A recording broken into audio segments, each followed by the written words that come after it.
These long dog days of summer, I mean, we just made it through a heat wave. Mama was parched through this heat wave. I was hitting up Dunkin' every single day, and I will continue to probably for the rest of my days, but especially this summer. Dunkin' is helping everyone stay cool this summer with its lineup of refreshers.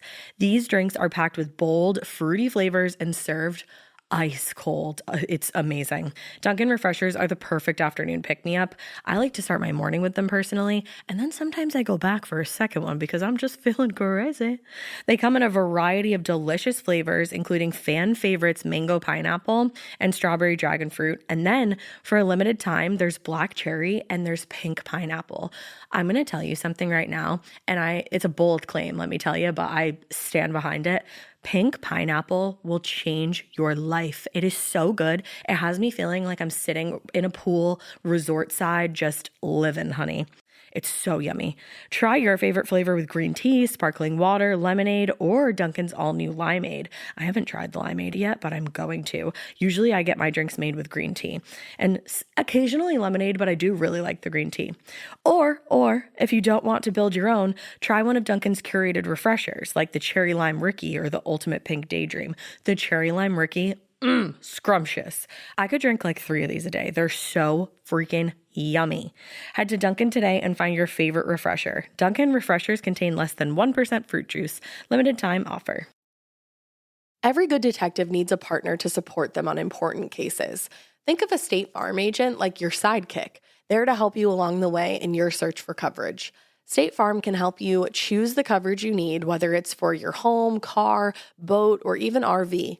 With so many options, it's nice knowing you have help finding what fits for you so you can get back to solving all of life's bigger cases. Go to statefarm.com or use the award-winning app to connect with a local agent and get a quote. Like a good neighbor, State Farm is there. Hi, Ryan Reynolds here for Mint Mobile. Are you looking for a beach read this summer? May I suggest your big wireless bill? It's got suspense, mystery, a slightly flat, emotional arc, and a shocking twist where you realize you've been overpaying the entire time. Fortunately, though, Mint Story is better. Every plan, $15 a month. Even unlimited. That's it. Happy ending. 0 tears. Give it a try at mintmobile.com/save. Upfront payment of $45 for 3 months, $90 for 6 months, or $180 for 12-month plan required. $15 per month equivalent. Taxes and fees extra. Initial plan term only. Greater than 50 gigabytes may slow when network is busy. See terms. Hey weirdos, I'm Alaina. I'm Ash. And this is a Listener Tales Morbid.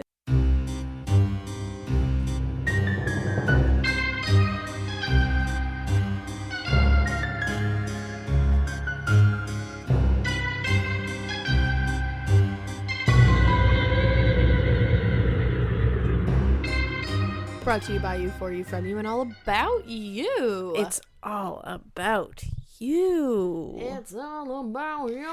Oh, we love you. Life is a cabaret. It sure is. Luann DeCeppes. DeCeppes? I'm kidding. That's amazing.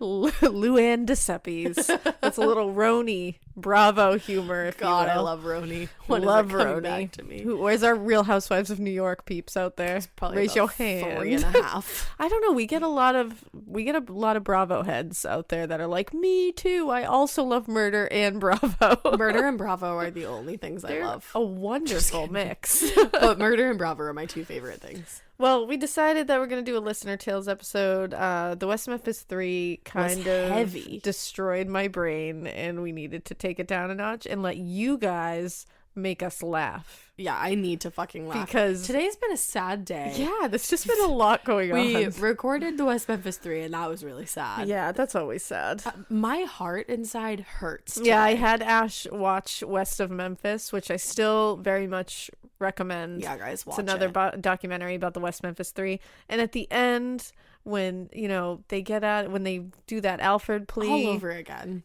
They, Jason and Damien hug, and then you see Jason with his mom, and it's And he just the says, sweetest thing You're ever. right. He's just like, Mom! Oh, it's And the he's so purest happy. thing. The I purest. fucking cried. Yeah, so go listen to our West Memphis 3 episodes if you haven't already, I don't because know what you're doing if you don't listen to them. there's 4 of them, and I spent basically a month completely enveloped in the West Memphis 3, so go listen to it just for my sake to make it worth it, please. Thank you.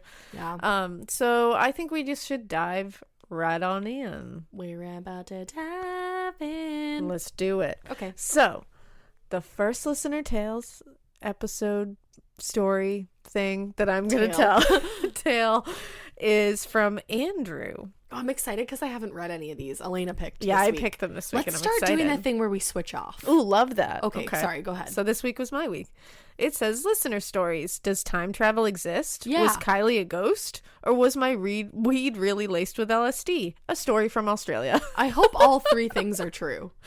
I read this and I was like, Andrew, for the win. Are we talking about Kylie Jenner or is it just Kylie? You gotta listen. All So, right. hey weirdos, I'm a huge fan from all the way down under in Australia. We love Australia. I'm completely addicted to your show and love the banter between you girls. Also, as an Aussie, I'm intrigued by your accents and some of your sayings, like how you describe people as being super nice or super friendly. Really? Which I guess maybe super is not like a thing. I don't know.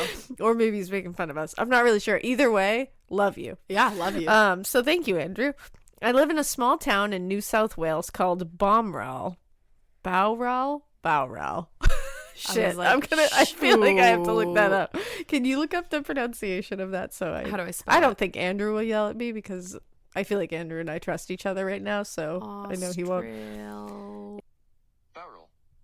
Bowral. Got it. All right, Bowral. All right, we just want to be real. You may remember that town as it's close to Ivan Milat's killing grounds and is the town where Paul Onions escaped from the creep. Shit. Paul Onions, bringing it back. That's where we came up with Evil Onions. Evil Onions, we did. On a side note, how good is it that he is now dead? Hopefully he suffered to his last breath. Agreed. I agree. I'll apologize up front for this being so long, but I do assure you it's worth the read. You're Never welcome. apologize. Yeah, never apologize. Long ones are the best. You're welcome to edit the story for your podcast if needed and to use my name. Thank you, Andrew. Hold on to your butts. I'm holding it. She really is. It all started in February 1995. I was 23 years old at the time. Yes, I'm an old man now, LOL. And living with my then girlfriend in a newish 2-bedroom townhouse. No history with the place, so not what you consider for a haunted house, etc. The place had a garage to park your car and one of those electronic roller doors to gain access to it. One day, like any other, I went out to get in my car to drive to work. I opened the door and there was a lady standing in front of my car. No thanks. I was obviously taken aback, as this was our place and no one else should be using that garage. I said something like, "Hey, can I help you?" And she turned and looked at me. We made eye contact and then she was gone. I mean gone. Just disappeared. Not like in a cloud of smoke or anything dramatic. Just gone like you're looking at something, you blink for a split second, and it's gone. I don't even know. I just would have turned around and gone right back to bed. Yep. I would have been like, well, today isn't happening for me, so that's not Today's good. a no. Yeah, today's a big nope, so I'm going to go back to sleep. No, she didn't appear ghostly like in movies or what you hear. She was dressed well and in her early to mid-30s. I obviously freaked the fuck out and ran inside to tell my girlfriend what had just happened. Not being the supportive type, she suggested someone had laced our weed with LSD and I was seeing things. Yeah, looking back, I wonder why that relationship didn't last. I didn't see this being the case and hadn't actually smoked weed in a few days. So ha on her. Yeah, that's just dumb. Yeah. Over the next few weeks, I read some books on ghosts and also brain tumors, etc., trying to logically or scientifically put the pieces together on what might have happened without any answers. Almost a month had passed, and I was home alone watching TV when my cat made this horrible hissing noise, like she wanted to fight the neighbor's cat or something. I turned to see her in the kitchen, all puffed up in defense mode, and ran in there to see what was going on. There was the woman again. Shut the fuck up. Standing in my kitchen, looking down at my cat.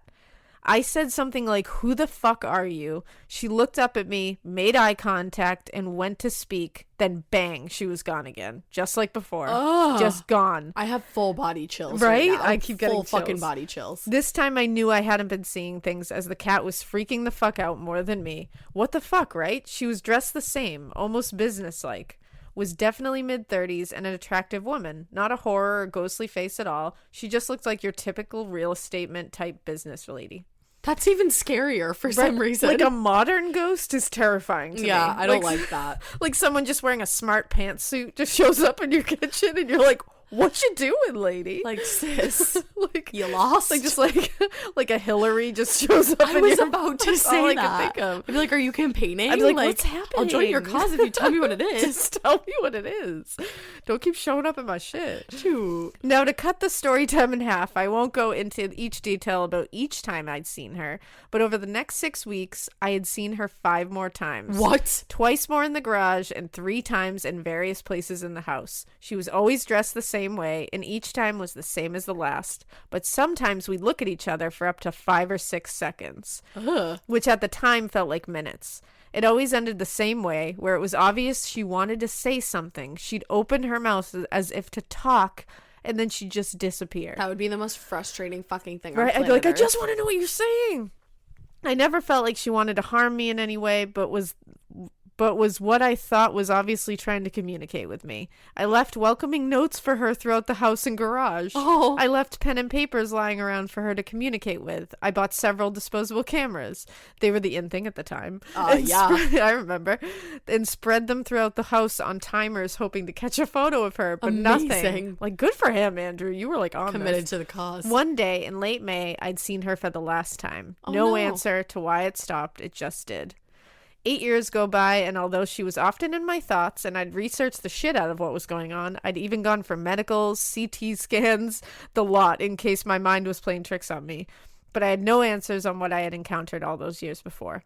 One late afternoon, I'm coming home from work, and this car comes through a T intersection without stopping. Plows straight into my car and sends me veering across into the oncoming traffic, where I'm hit by 2 other cars. Oh, God. Right? A major accident where I was airlifted to the hospital and spent 24 hours in the ICU. Later, I found out the driver, whom didn't obey the road rules, was some scumbag whom was known to the police was a drunk driver and shouldn't have been on the road. Also, a woman in one of the cars I had hit had ever so sadly passed away at the scene. It wasn't this woman. During my hospital visit, the police checked on me and cleared me of any wrongdoing and asked if there was anything I needed. I said that although I knew it wasn't my fault, I felt incredibly guilty about the death of this woman in the other car, and if there's any way they could go get a word to her family of my apologies, then I'll rest easier. Oh, you're so nice, Andrew. I know, that's really nice. The next morning, a man was at my hospital door and through tears of emotion told me his name was Phil and his wife Kylie was the lady whom passed away. Oh. He said she was the mom to 2 young boys and a Oh my loving God. wife. He asked a bunch of questions about if I'd seen her at the accident and if she was in pain, etc. I told him truthfully that I was unconscious pretty much from the impact and couldn't answer him.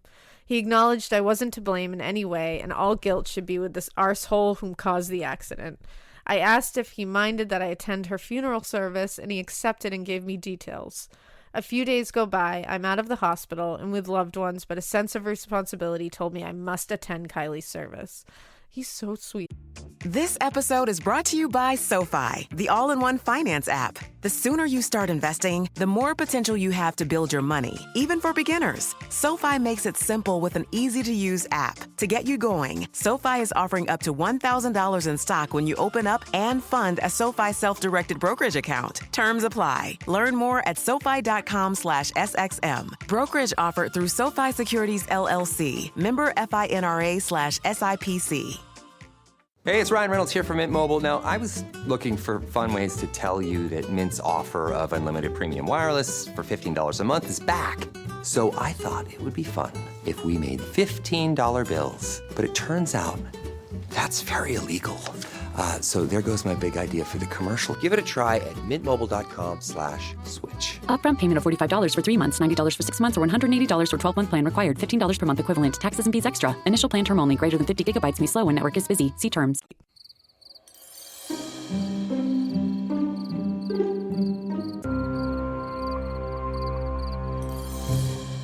I walked into the ceremony with my wife. This one is a lot more supportive than my ex-girlfriend. Oh, and yay. just stopped dead in my tracks as I got to Kylie's coffin and took a look at the beautiful photo her family had placed on top of the coffin. I'm sure you've guessed it by now, but I can assure you at the time I had the biggest anxiety attack of my life. Every hair on my body stood up. I was shaking. I went cold and had house bumps.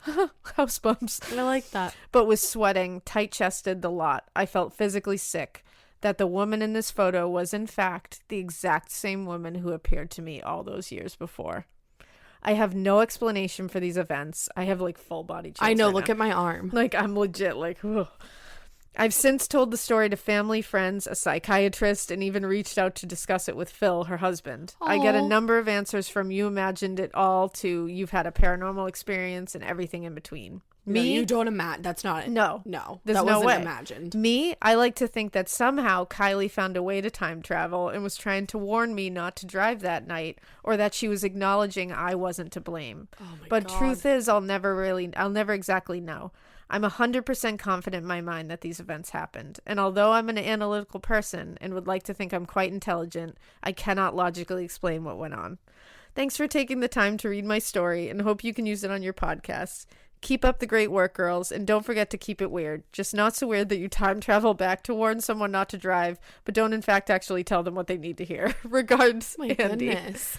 Andrew. I want him to go to a medium. Like, that's amazing. That's some glitch in the Matrix, Yeah. doppelganger, crazy. Like, my head has cloning. I mean, I'm stressed. That is such a good wow. one. That was bananas. Right? Can you imagine? I could not. I don't even I really understand. can't. Like, That's a and lot. then to be at the funeral when he finally in all of that, realized like, just like Andrew's a stand-up dude. To be like, seriously, I want to send my feel for, because I understand he probably felt so bad just being involved in the accident that someone passed away, and And even then though it you wasn't go his there fault, and that's what it is. That's I would so fall scary. over. It's insane. So thank you, Andrew. That was amazing. Thank you. Our next one is called Listener Tale, Kick-Ass Survivor. Yes. Victim, hell no. We love I'm survival excited. tales. Okay. Hello, ladies. I love your podcast, and it makes me howl with laughter. So fucking funny. Never stop your banter, XX. Anyway, enough with the bullshit on my story. I decided to tell my story after listening to the Susan Walters episode. Only 3 or 4 people know about this story, and they all live in England. I now live in Australia. Yes, Australia, Yes. all over the place.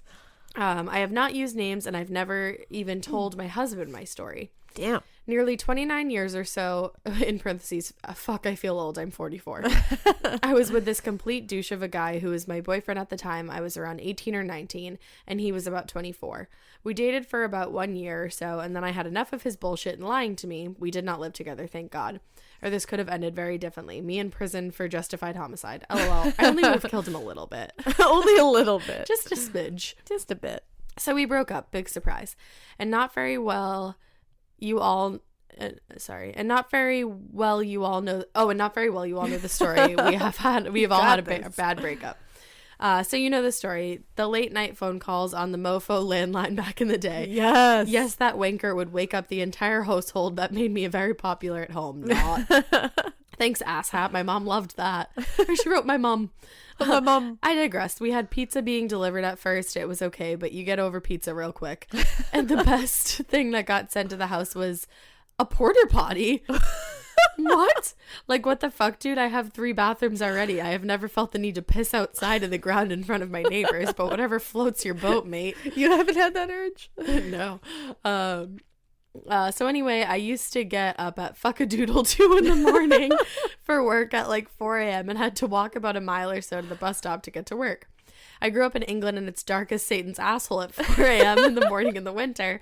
So anyway, I was about halfway through my walk to the bus stop and half asleep as well when a figure all dressed in black jumped out at me like some sort of fat ass wannabe commando. Oh, with a knife, telling me he was going to rape and slash me. Jesus. Great, I thought. I'm not even half awake and cannot be fucking bothered. No, thank you. My Uber has arrived about 30 years too early. Oh my God, I'm dead. I love her so much. I knew who it was straight away. My motherfucking ex. I thought he was pissing about. Then he grabbed me by... about. I love that. Oh, I love thought it. he was pissing about, and then he grabbed me by the hair and dragged me into the bushes. I was kicking him and shouting and calling him every name under the sun that I could think of.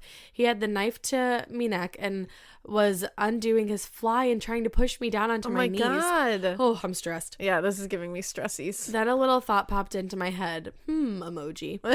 That's what she wrote. If I'm going to die, I'm going to take a big fucking bite out of his wanker. Yes, I was just going to say bite it. Out of this wanker so I don't go quietly. So I bit his fucking dick so hard that he screamed and tried to pull me off, but I was clamped to it like a fucking limpet, lol. The motherfucking legend. Oh, the I love legend. you so much. You for president. Oh. So I let him go and kicked him as hard as I could, as many times as I could, before he got back up and managed a few kicks and punches before I was running away, fucking bawling my eyes out, running home. Oh. I woke my mom and stepdad up. They took one look at me and called the police. I was covered in bruises and cuts and very shook up and upset. The police could not do as much as it was my word against his. This was a long time before the anti-stalking laws. It was just classed as exes causing trouble. That sucks. That's horrible. The most humiliating part was having to pull my trousers down, pants for you Americans, for the police to show them my bruises. I'm lily white just like Alaina, so I had a really nice black and purple ass. I feel you. He was just told to keep away from me. Yeah, like that will happen. What the fuck? But my stepdad is a very big, scary guy with lots of big friends who hated to see me upset. They got him in a corner one night in the pub about a month or so later and had a few words with him about how you treat a lady. Yes. That ended up with him not working quite right for a while. But funnily enough, he never came near me again, and I cannot think why. Funny that. So back to now. I have never let what happened to me get me down or stop me from living my life to the fullest. Fuck yeah. I have traveled all over the world and I now live in Australia. I'm the mother to 2 girls and I'm strong as fuck. All my kids' friends think I'm the cool mom. They all ask me for life advice and I'm more than happy to give it. I love you. Holy shit. I love so much. Love you girls and thank you for taking the time to read my story. It's the first time I've ever written it down and told it out loud. As I said before, my husband and kids do not know about this. I do not need the piting looks. I'm better than that. As I said in the title, I'm not a victim and never have been. Sorry if it's long. I did not mean to go on, and please feel free to edit if you want. I'm not sure if I want my name using, as he could be a listener. I hope not. Thank you for making my life a bit less boring and a lot more morbid. That was incredible. I love that so much, and I love how she told it. That's the thing. You guys are amazing storytellers. The way you write is like, just kill incredible. Like I love that she just bit his dick right off. That's it. Because as soon as I started reading it, I was like, "Yes, do it." And then it happened, and I was like, "Yes, you fulfilled it." Because if you try to rape somebody, you absolutely deserve to have your dick fucking bitten off, munched the fuck off, and then spat out like bad sushi. Oh, wow! Exactly. What a picture you just painted. I did. All right, so on to mine. Mine is listener stories, Demon Goatman on the Ceiling. No, thank you. Hey, ladies. Hey. First of all, I love your podcast. It is my absolute fave, and I listen to a lot of them. Like, to the point where it annoys my husband. But yours is the only one I refresh at least once daily, and then heave a sad sigh or have a little mini tantrum if there is nothing new there. No. When there is a new episode, it makes my day. Every time. So thanks for being your awesome selves and all the work you do and the enjoyment you bring to so many people's days. Love you. Wow. You guys have made my rampant cursing and alarming tolerance for the gruesome feel a little more normal and fun. Yay! You are normal and fun. Love you so much. Love you. So here's my listener story. I will fucking die if you read it out loud. Oh, you're dead. Oh no, R.I.P. sis. Gah, just the thought. So I'm a nurse. Have been so for 20 years. So you're a hero. Hero. Is what you're saying. Hero among men. So I'm a hero for 20 years. Fuck, I'm apparently also an old hag. Everybody thinks they're old. Don't worry, we're all old. It's fine, except for Ash. I feel old. She's old at heart. I am fucking old at heart. Just the thought. Let me see. Hold on. And I live in Canada. I won't get more specific than that. And for the purpose of this possibly please being read publicly, let's call me Liz. Hey, Liz. Many moons ago, I worked nights on the palliative floor at a super old hospital that used to be a sanatorium for TB patients back in the good old days. Shoot. Do not get me started on the levels of fear I had to overcome at that place, being trying to catch naps in beds people had recently died in. Nope. The apparently ghostly apparitions that haunted the oldest sections of the building. Nope, I never saw that bitch in a dress, thank God. Oh, God. And the goddamn diarrhea-inducing task of wheeling a body to the morgue in the haunted section of the hospital, all by yourself at 3 a.m., wheels squeaking, and nothing but your will to pay the bills to keep you from fucking running away and never looking back.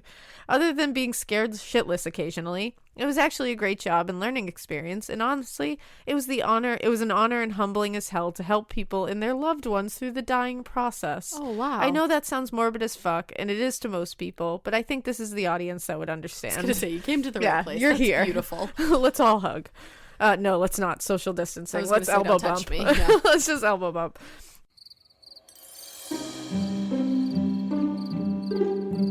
Ever walk past a place for rent and wish you could just take a peek inside? Maybe even explore the layout. Envision the natural light streaming through the windows. Or plan where your vinyl record collection would go. At Apartments.com, you can. With tools like their 3D virtual tours, you can see the exact unit you could be living in. Really envision yourself in your new home with Apartments.com, the place to find a place. Introducing Taco Bell's new jalapeno citrus salsa. With bright citrus, real red jalapenos, guajillo chiles. Usually, you add sauce to the food, but when the sauce is this good, the food is just there to get the sauce to your mouth. That rolled quesadilla, not a rolled quesadilla anymore. Now it's a sauce shovel. Taco Bell's jalapeno citrus salsa. Get it with any item on the Cantina chicken menu while it's here. At participating U.S. Taco Bell locations for a limited time only. While supplies last. Contact store for availability. Anywho, sorry I have raging ADHD and cannot stay on topic for the life of me. Ooh, girl, I feel that. Ash is with you.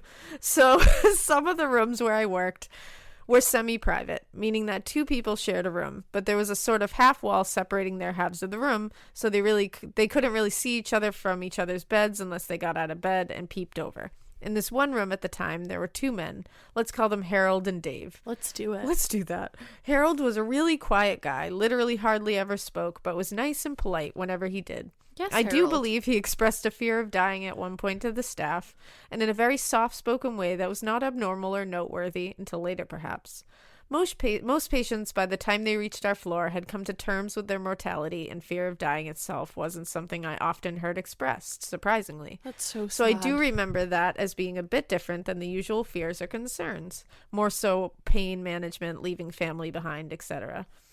I don't recall that he ever had family visiting or anything. Seemed like a loner. I believed he'd been a farmer. His roommate Dave was quite the opposite, boisterous and loud with a fantastic sense of humor. The two shared the room for a few weeks rather uneventfully, other than that Harold was physically declining as expected and Dave was not. They were both dying of cancer. Aww. Although Harold was declining physically, though, he still had his wits about him, and I don't remember him ever exhibiting any behavior out of the ordinary at all. No confusion, nothing. Skip forward a few days, I worked part-time, and I came back to work to a really weird vibe on the floor that I felt immediately. People were whispering and just acting really fucking skeevy. I, of course, got the usual shift change update, including that Harold had passed away. Unsurprisingly, but something was missing. Once shift change was over, I got the real story from my coworkers about why everyone was acting so freaked out. And let me just assure you, these are some of the most professional and seasoned nurses I've ever had the pleasure of working with, and they were spooked. Yes, it's my new favorite word. Like, it took me, I love that word so much. Like, it took me a lot of prying before I could corner one of them into telling me the full story. The rest of them didn't want to talk about it at all. Alarming. I should not have asked because it made the rest of my time there a hell of a lot spookier, and I have never forgotten the mental picture that was painted for me that night. Oh, great. I'm so excited, Liz. Hang on tight.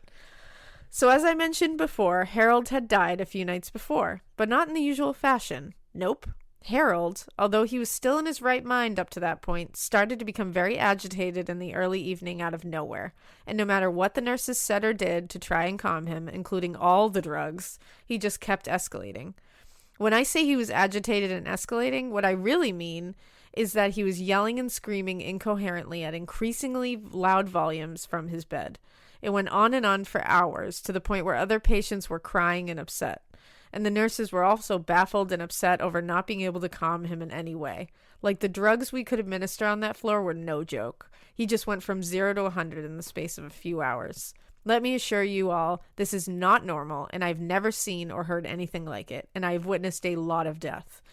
After a while, as if it wasn't bad enough, the screaming turned into more of animal noises. What? Howling and barking is what the nurses called it. What the fuck? At this point, I had shivers and should have known the end of the story. There would and should have known to the end of the story there, so I wouldn't quit on the spot. Oh, I should have said no to the end of the story there, so I wouldn't quit on the spot. But no, I just had to hear the rest. Harold screamed, howled, barked, and made horrific animal noises until he finally died in the wee early hours. The entire unit, patients and staff included, were all fucking shooketh. I am so damn glad I was not there to witness it firsthand. Okay, but here's where it gets really weird and scary as fuck. Like, as if it didn't. I was like, I'm already spooked. His formerly extremely extroverted roommate Dave stopped talking, like almost completely. He stopped talking, laughing, joking, and all the stuff he did constantly up until that night. We figured he was just upset about the way his roommate went out. No wonder, but it seemed like more than that.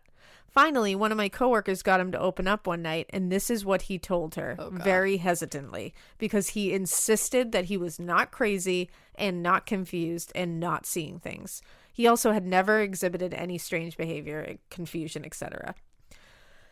That whole night, while Harold was howling and barking and growling and all that weird shit, Dave was lying on his bed, staring up at the ceiling, eyes fixed in horror at the half-man, half-goat thing that was hovering on the ceiling over the partition separating the two men.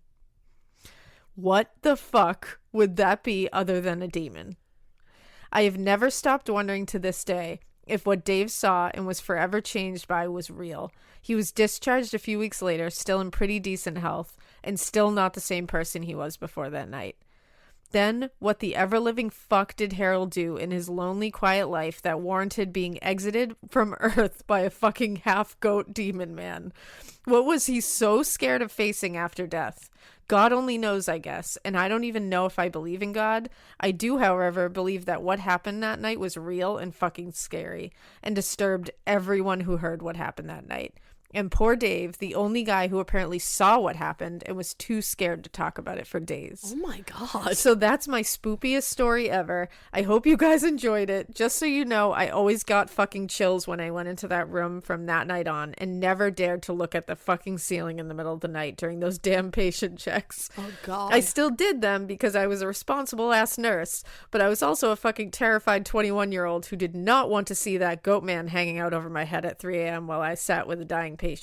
Love you guys and keep up the amazing work, Liz. That is fucking bananas. Isn't that terrifying? Yeah, I'm like, that one really. That one fucked with me. Yeah, like I'm not hard. okay. Like, Liz, you fucking, you're a hero, Jesus. first of all. That job that you do, Huge deal. beyond. Like, you should be paid $1 zillion for what you do. And second, like, holy shit. Like, I was reading that whole thing initially, did not see the half man, half goat on the ceiling thing, even though it was called, the title like, had where it. does that come and I was in? like, when does that come in? And then I was like, nope, wasn't ready for it. Knew it was coming and still wasn't ready for it. Wow, that's just fucked up. Yeah. Oh, so I thanks, feel really Liz. bad for Harold. I know. Well, I don't know. What did Harold do in his life? That was what I was about to follow that up with. Like I feel well, bad, but shit. I'm like, shit, Harold, what you got into? Yeah, I think Dave was like, what the fuck kind of roommate did I get? Yeah, man. No, not Shit. into it. All right, well, next one is called Listener Tale Almost Decapitated by a Fucking Loony. Woo! Perfect. Hi, my favorite weirdos. I've been wanting to send in this listener tale for 2 years now. Holy fuck, we've been Wow. doing the podcast that long? I know, isn't that nuts? What the fuck? But honestly, it still scares the shit out of me, and I've never spoken to anybody about it. That's a running theme. I even had to reconfirm with my mom as to whether it actually happened the way I remembered it, and she confirmed for me that yes, it did happen this way, and yes, we should all be suspicious of our neighbors all the fucking time. Oh, I agree. don't you worry. Yeah, I'm already there. Currently. Don't worry. This could be super long, so feel free to cut out what you like. Okay. I won't. Okay, so I was 3 years old when this happened. Wow, that's crazy. But I remember it like it was yesterday. I'm 25 now and obviously traumatized. I never lived Cool. with my mom, though my dad would let me stay with her every second weekend. Ash, she sounds very similar to yours, but let's not talk about that type of childhood trauma right now. Ooh, if she's anything like that, I'm real sorry. Anyway. At this time, she lived in a third-level apartment with a huge, big, echoey foyer that you had to cross to get to the stairs or the elevator. When I would stay with her, she always had the TV on, like 24/7, always turned up excessively loud. Wow, she literally might be my mom. I was One thinking night, that when I read this. shit, I was like, what? that's weird. Ash? It's me. One night, I remember for whatever reason, she turned the TV off for us to go to sleep, and within a few minutes, we both started to hear whispering through the fucking paper-thin walls, a man's voice, oh dear God. Yeah. Yeah. Saying, I'm gonna cut your fucking heads off when I catch you. It's only a matter of time. I'll get you. I'll get you. Over and over. Ugh. I really gotta go. Yeah, I hate it. Shit. My mom acted like this was weirdly fucking normal and just turned the TV back on. What? I'd be like, no. My mom would have done that shit too. And I would have been like, yo, bitch. It's so true. I can see that. A few minutes later, we hear, wait for it, Yeah. a fucking chainsaw revving from his apartment. I shit you not. I would nope into the next galaxy. I'd be like, Mom, I don't like you anyway, so I think this is the last visit. You're like 3 and you're like, I'm done. Yeah, right? He wasn't cutting through the walls or anything too wild because, you know, revving a chainsaw in your tiny third-level city apartment isn't that weird. No, not at all. But he was just revving it to scare us. Scare us, he did. My mom called the cops. I don't know what happened after that, but everything kind of calmed down the rest of the time I was there. Anticlimactic, I know. But trust me, I won't let yous down. Oh, she doesn't. Okay. Cut it to a few weeks after that. It was my weekend with her again. Fucking bummer. Yeah, I'd be be like, Daddy-o. I'd be like, I'm gonna stop these No weekends can with do. Mom. And again, she had her TV on super loud all weekend. Now she had to work this weekend and was taking me with her. Hold on to your butts, ladies. I can't even tell this part of the story without crying because I'm shooketh to this day. No, I want to give her I'm a hug. sorry. Or an elbow bump. Yeah. My mom had her hand on the doorknob, twisted it, and I remember thinking, why is she leaving the TV on? Probably because my dad was dirt poor and switched off everything except the fridge to save power. So as I walked to the door, I flicked the TV off, thinking I was helping. Literally seconds after I did that, this 6-foot-something ginormous fucking dude, oh God. Yeah. Oh, ginormous fucking dude burst out of his apartment next door and threw his body into my mom's door, literally screaming at us that he was going to kill us, that he was so happy to finally see us and couldn't wait to smell our blood. Oh, yeah. Oh, God. That's so joke. Mom still had the chain in the door, but we could see he was about to break it off. He was putting his face right up to the crack, and we could see he was missing an eye and had a spider web tattooed over the fleshy hole where it used to be. What the fuck? I'm not all right. My mom would have this neighbor. I bet this is my mom's neighbor right now. God damn. Shit, I'm triggered. Mom ran to me. A spider web tattooed over where his fleshy hole used to be. What? Mom ran to me and really got me. and scooped me up. Then it went quiet, so she ran back and pushed the door closed again. Oh, she took me to her bathroom to call the police, and as she was on the phone with them, he started banging on the door again, and we heard his fucking chainsaw again. What Dear the fuck? God. Chainsaw, man. I don't know why he didn't just cut the door down with it. The police told us they found it on the floor, still on when they arrived. Instead, he started hacking at the door with a machete. Guy needs to chill. For some reason, that's almost scarier. Yeah, It you're right, really is. So while this was all happening, are there other neighbors? Like what? that are like, hey, Spiderweb, can you calm down hey, today? Steven, can you chill? Charles, it's time to take your medicine. Kevin, What relax. The fuck? So while all this was happening, I remember fucking screaming, and trying to climb up the walls as if I could get away from it. Oh my God, you sweet angel. It felt like it took forever for the cops to show up. New Zealand cops probably smoking doobies in the lunchroom and thought my mom was making this all up. Amazing. New Zealand. The whole time we were waiting for the cops, this fucking Looney Tune was trying to break down the door with his body and machete, screaming at us how good our blood would smell on his knife. Oh. It's like, Ivan? Is that you? Right?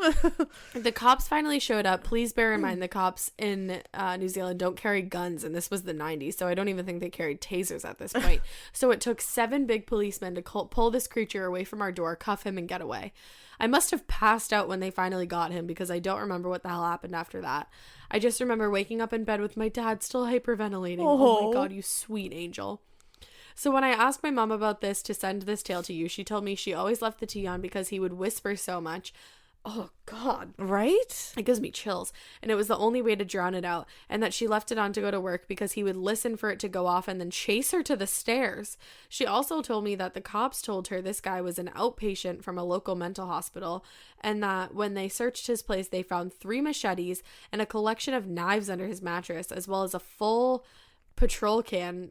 Did I say that right? Petrol can for his chainsaw. He never returned to that apartment, but a few months later, Mom said she was having lunch in a place called Garden Square, a fave spot for skaters, when she spotted this fucking Looney Tune motherfucker walking across park, headed in her direction but not looking at her.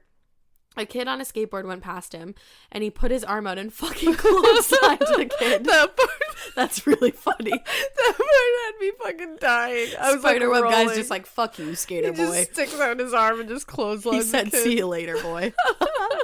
Wow. Mom called the cops again to be like, what the actual fuck? And they told her because he had a mental disability and schizophrenia that they couldn't lock him up, and because he didn't actually hurt us, they couldn't keep him hospitalized over a certain amount of time. That's really sad that he had schizophrenia. So yeah, that's my yarn about the time my mom and I were almost murdered by a giant spiderweb-faced creature. Sorry for all the fucks I used. Never apologize for fucks. Never apologize for fucks. Please feel free to cut a few out. No way. Love you guys so much, and pissed that I live a half a planet away and will probably never make it to a live show. Keep it weird, babes. Oh, wow. I love you, man. I love you too. And hopefully we can come to New Zealand someday. Oh, we're gonna come to New Zealand. I love New someday. Zealand and Australia. They're like, I love them more than I love they're here. in my heart. Me too. They're in my heart. That was an amazing wow, tale. what the the clotheslining thing and the spiderweb over the fleshy hole where his eye used to be. He was a skater boy. Everything. Spiderweb said, see he you certainly later, boy. was. So my listener tale is called Bitch in a Bonnet. Oh, I already don't like it. And it's Hold from on. Caitlin. It makes me already want to put my Ash has to get my blanket on my head. The blanket has to go over the head. It says, "Saw ladies, the bestest, most spoopy Ash and Alaina." I love it. Let me start off how most every listener tale teller does by sharing how much I love you guys in this podcast. I love you too. As a true crime fan since the womb, I have listened to many different true crime podcasts. Yours is by far my favorite. I love your witty banter and how relatable you both are. I frequently belly laugh in my cubicle at my job as a social worker with kids with developmental disabilities. Yes. You're another hero. Hero. This is just hero time. And confuse my workmates while listening to y'all. Please keep making episodes and F the haters. Yeah. Yeah, fuck Anyway, I'm writing to you from everyone's least favorite state in America, New Jersey. No. It's not great while it's not terrible. And due to global warming, it's basically Florida now. So get at me, bro. You guys have the best Real Housewives. There you go. My name is Kate. You could use my name. I ain't shy. And I live in a majestically mall-ridden area just an hour outside of New York City. I never go there, even though it's so close because I'm tired and I already put on sweats. Me too, Kate. Side note, would probably leave to see y'all do another live show. Might still wear sweats. Girl, wear sweatpants. Please do. I want to wear sweatpants to our next live If show. I see you at the next live show there, I will know because you'll be wearing sweats. Yes. So wear your sweats. Do it, Kate. And we will be like, Kate with the pants. Kate with the sweats. Down to brass tacks. I'm writing to share you a long drawn-out saga that can be edited at your discretion about my spoopy-ass, old-ass house in a relatively rural town in northern New Jersey. To preface, my house is an old farmland house, as in there's a horse buried somewhere on our property. Probably me too. Probably, yeah. It has been through many renovations, but there have been 2 remaining inner walls that have been left untouched since it was built. The inhabitants prior to my parents were a family with adult children with developmental disabilities. Bear with me, I will try not to go too far into detail, as my boyfriend says I often do to keep it pithy. I like that word. I'm a dive in now. You're about to dive in. I've always been a quote-unquote sensitive person, connecting as an infant with my dead grandfather frequently, told my mom my birthday was his birthday before I knew what a birthday was, among many other things, and have lived my whole life in a state of panic anxiety about that I'm being watched by a damn ghost. When I was but a wee lass, the age of 5 or 6, I fucking loved all shit weird. Same. I could get my tiny little sticky hands on. Aren't all children's hands sticky for some reason? Yes. Yes, I can. It's syrup. I can attest. Stop giving your kids It's always pancakes. syrup. I loved Scooby-Doo, obviously, and Me graduated too. to Alvin Schwartz's Scary Stories. Yes. Yup. That was You just my spoke entrance. to me in Alaina's life. That was literally my entrance into creepiness, which gave me all the nightmares, but I'm a glutton for punishment. Yes. Are You Afraid of the Dark? Yup. Yes. Watching Blair Witch Project through the space between my middle and ring finger as my hand was firmly clasped over my eyes. Still kind of a scaredy cat, but whatever. And watching virtually every episode of Law & Order SVU. Bottom line, I've always loved ghosties and goblins and all things morbid, somewhat sad, and gruesome. You are literally speaking to our souls. Yep, that's us. I started seeing shit in my house when I was about 7. Fuck It that. all began after a summer vacation to Martha's Vineyard. Oh my God, I want to go to the vineyard now. The vineyard to you fine New England folk. Fuck yes. Love the you, girl. vineyard. Where I consumed just about all the local ghost lore that was available to me. I Love wasn't good at sleeping alone ever, same, but was not made better with the multitude of ghost stories I read and heard. During walking ghost tours, which I also fucking love, same. My parents set up a cot in my sister's room to stop me from running into theirs when I was afraid. Oh. That sister, Jen, would sing me songs. My favorite was Build Me Up Buttercup and tell me stories until I fell asleep because she saw how anxious I was. What a good fucking sis. I know, and would always be. I'm on meds now. Thanks, Mom and Dad. Then one night, as I laid awake in my cot next to my sister's tall captain's bed, I saw something that was real fucking spoopy and weird. No, thank you. There was a large mirror hanging in the entryway to her room, reflecting the light in front of her as I required the door to stay open, as I somehow thought that was more safe. Dumbass. It was probably 2 a.m. No in the morning required because AM provides the necessary time of day distinctions. Oh my God. Thanks, Ash. I love you so much. Have I complained about that before? I think you have. It bothers me too. Oh I my hate God, that. it drives me fucking crazy. So, you're killing it all the way through. Wow, here. she's speaking to it She directly really into is. our souls. And I looked at that mirror, resisting sleep with my anxious little baby brain. I saw clear as day the top half of a child's head with a derby cap. No. He was No. No, you didn't. You did, I won't. but no. He was translucent to me, but traveling across the bottom of my mirror. Nope. My 7-year-old self nearly shat her bed and stayed Correct. still for what felt like forever, thinking this little motherfucker was going to walk over to my bed and, try to hang out. I didn't have a lot of friends at this time. See above, I was a weirdo. But I certainly did fucking not need a dead one. I don't know. Try to I woke my sister when I was sure I was safe, and she got up to get my mom and dad, who chided me for being so ridiculous. My sister had some weirdo friends, not the good kind, the weird kind who were grubby grifters and took advantage of my awesome parents, Aw. who stayed with us the summer after, sleeping in our basement and being garbage people in general. The girl, we'll call her Crystal, immediately sensed something was in our home. I wouldn't know what, but she did burn some sage. I assumed she did something with crystals because duh. And used some sort of red ink that she blotted on a paper plate and left in my sister's room. Things supposedly quieted down after that, although I was still just as spooked and nervous like a little chihuahua. Oh. Fast forward 20 years to 2016. I had been cohabitating with my amazing boyfriend of nearly 4 years. He's still my man's. I'm a lucky little bish. Stop. I'm obsessed. Let's just say his father, who is very kind and wonderful, and I had different political opinions. Have your opinions. I just hate those fucking hats, man. Yes, I love her I so think you're much. so funny.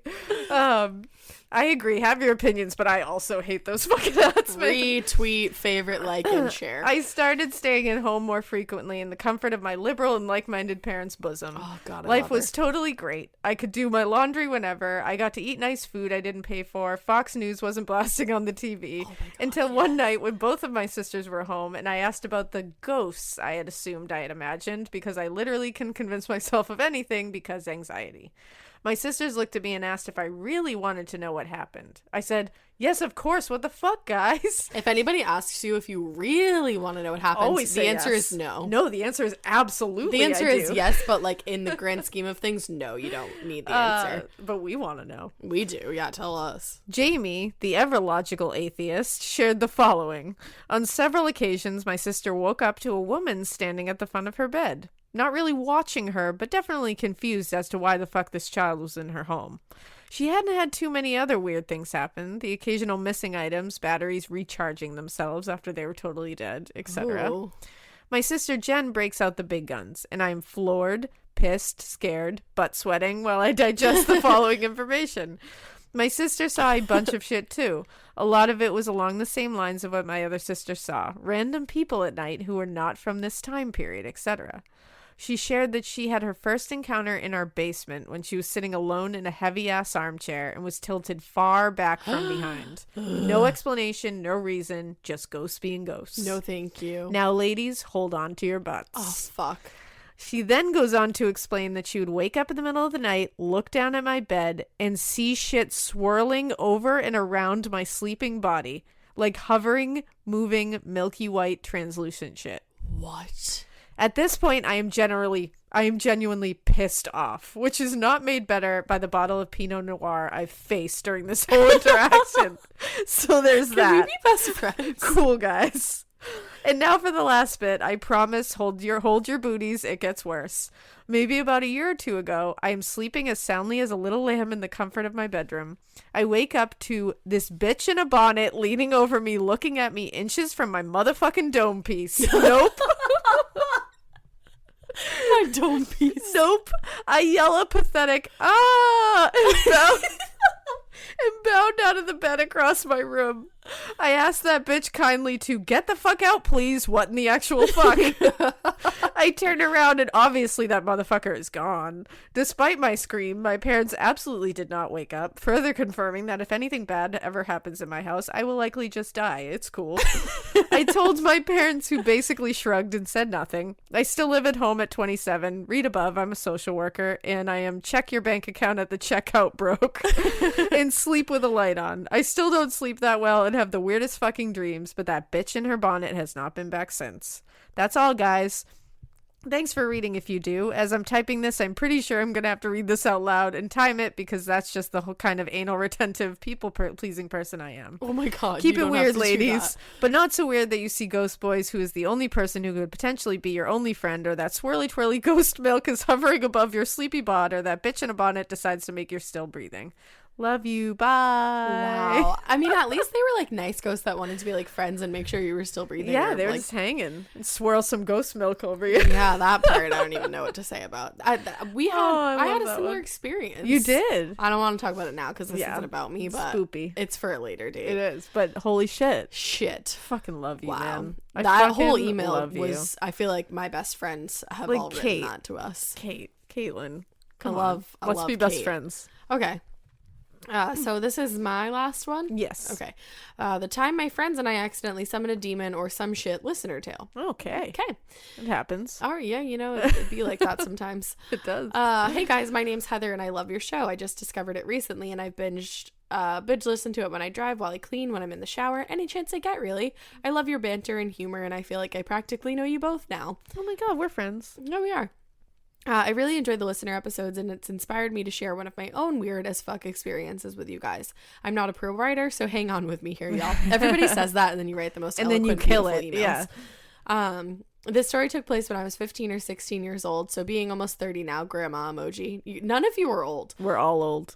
No, it's been a long time, but I'll try to give as much detail as I can remember. To start things off, I grew up in a tiny Midwestern shit stain of a town in the middle of a cornfield. It was so small, in fact, that we didn't have a mall, a movie theater, or even a grocery store without driving to the next town over. Damn.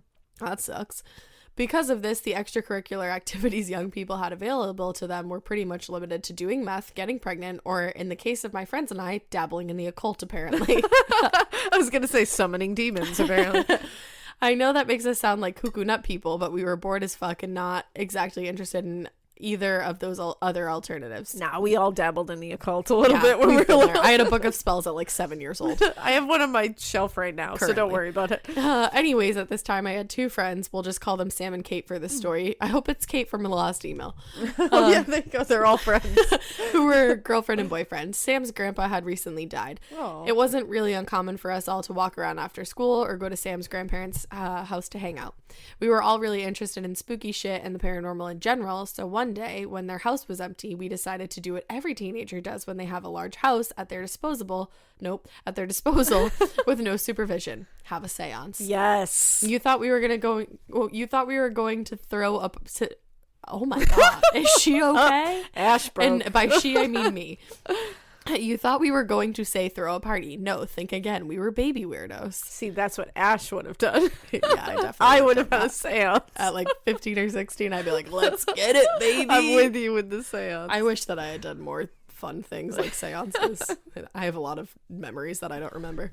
That I don't actually remember. Anyways, back to the story. As a bunch of broke-ass teenagers who lived in a cornfield, we didn't have an actual Ouija board. Good. So we just gathered up a bunch of Sam's grandma's candles and shit. We took everything down to the basement because a fucking basement is exactly where you want to be when you maybe encounter a whole ass ghost. Absolutely. And we arranged it all in a circle and lit the candles. We sat down on the floor with the candles around us, joined hands, and started chanting Sam's grandpa's name and asking for him to join us. That's real fucks. Wow. Because Sam was a total fucking douchebag, he felt that a cool thing to do would be to break away from using his grandfather's name, oh god, and chanting Jack the Ripper. No, we did not. Yeah, don't him. do that. You don't want Jack the fucking Ripper. Yeah, do you really want him coming? I don't even want to say it too many times. I know, damn. I'll be completely real with you guys. As much as I wanted ghosts and all the things paranormal to be real, I was mostly skeptical that this whole thing was going to work, like at all. But I shit you not, what happened next made me poop my whole entire soul out. As we were chanting, the candles all went out at the same time. Yeah, that's when you leave. That's when you be like, I was kidding. Yeah, that's and scene. What is that thing? You can say like ollie ollie oxen free. It's hide and seek all over again. Obviously, this shut us the fuck up real quick, and in the silence, we could clearly hear steps making their way downstairs. Nope. Because we were in the now pitch black basement, and those same stairs were the only escape route. We had to muster up all the nope we had in order to get the fuck out of there. Peace emoji. We all ran upstairs directly out the front door. We turned around and looked back at the house just in time to notice a shadow figure that would have been almost as tall as the ceiling walk past the windows in front of the house. Oh, Fuck that. Nope. It was somewhere around late September, early October, and despite the fact it was only 50 degrees outside, I didn't even bother getting my shoes. They belong to the demon now. It's fine. They belong to the demon. She said they belong to the demon now. It's fine. We literally ran across town without coats or shoes and hung out at another friend's house for a while. Because we're a pretty spiritual group of friends, he didn't actually seem skeptical about it, so that's cool, I guess. He's just like, oh, you summoned a demon? Come on in, it's cool. Just come on yeah, over. We've all done it. If you guys think the craziest part... Side note, if any of my friends were like, I summoned a demon, I'd be like, you're dumb, get the fuck out of my house. And I would slam the door in their face. Yeah, I'd be like, that sucks. And then I just shut the door. They tend to follow, so yeah. I have cookies baking by. That's rough. Sorry about it. If you think the craziest part of this story is over, think the fuck again. Oh, no. Everyone parted ways and went home with their parents because teenagers on a school night. Hell yeah. I went home and went to bed. I was shaken up and You're okay. She's fine. You got this. I was shaken up and half expecting this shadow to appear in my room at any second. At one point, some shit in my closet fell and I just about pooped my pants. But other than that, nothing really happened to me. The craziest shit actually happened to my friend Kate. The next morning at school, she was shook as fuck and immediately pulled out her phone. She opened her photos and brought up a picture in negative mode because this was like 15 years ago and flip phones were it back then. Yes. She said she heard something thumping around in her living room in the middle of the night and had put her phone on negative mode, stuck her arm around the corner to snap a photo, and sprinted to her room before locking the door after what she saw on the screen. You could clearly make out her living room, the couch, the curtains. Standing in front of the curtains was a black figure that was nearly as tall as the ceiling of her trailer.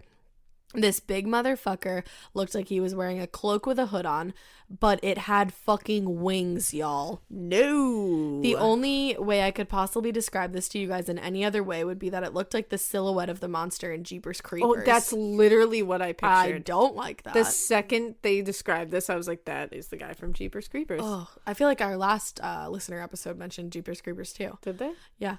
Wow. It was fucked. She locked the photo so that she couldn't accidentally erase it. Anyone old enough to have a flip phone in the early 2000s probably remembers that feature. Yep, I used to lock all my important photos. Not too long after, we were at a birthday party or some shit when a bunch of people we went to school with and the subject of ghosts was brought up.